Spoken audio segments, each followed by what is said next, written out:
একই ম্যাচে জরিমানা গুনলেন দুই অধিনায়কই।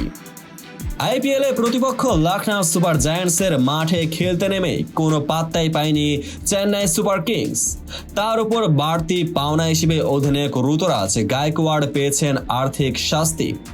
অবশ্য কেবল তারাই নয়, ম্যাচ জয়ী লখনউ একই জরিমানার অধীনে পড়েছে।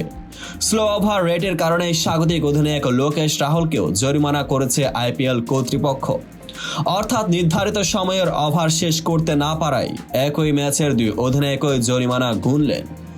লখনউয়ের এখান স্টেডিয়ামে স্বাগতিকরা চেন্নাইয়ের বিপক্ষে ব্যাপক দাপট দেখিয়ে জিতেছে।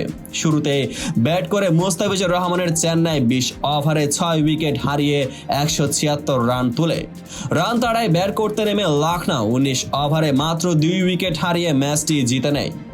অধিনায়ক রাহুল দারুণ ব্যাটিংয়ে দলকে সামনে থেকে জয় উপহার দিয়েছেন। সর্বোচ্চ 82 রানের ইনিংস খেলেন রাহুল। তবে ঘরের মাঠে জয় পেলেও স্লো ওভার রেটের কারণে জরিমানার মুখে পড়তে হচ্ছে এই লখনউ অধিনায়ককে। আইপিএল এর কোড অফ কন্ডাক্ট লঙ্ঘন করেছে লখনউ ও চেন্নাই উভয় শিবিরই। এক্ষেত্রে দলগত অপরাধের শাস্তি পেতে হয় দুই অধিনায়ক রাহুল ও গায়কোয়াড়কে।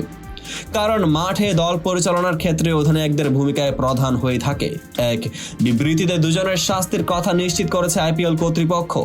প্রথমবার আইপিএল এর আচরণ বিধির ভঙ্গের জন্য রাহুল ও গায়কোয়াড়কে ভারতীয় মুদ্রায় 12 লাখ রুপি করে জরিমানা করা হয়েছে। সেই সঙ্গে হুঁশিয়ারিও পেয়েছেন তারা, টুর্নামেন্টের বাকি অংশে একই ভুলের পুনরাবৃত্তি হলে এই শাস্তির পরিমাণ বেড়ে দ্বিগুণ হবে। আইপিএল এর আচরণ বিধি অনুযায়ী প্রথমবার স্লো ওভার রেটের দায়ে পড়লে শুধুমাত্র অধিনায়কের 12 লাখ রুপি জরিমানা হয়। এক মৌসুমে দ্বিতীয়বার এই ভুলের জন্য দলনেতাকে 24 লাখ রুপি জরিমানা দিতে হয় এবং ইম্প্যাক্ট খেলোয়াড় সহ দলের বাকিদের জরিমানা হয় 6 লাখ রুপি করে অথবা ম্যাচ ফির 25% অর্থ।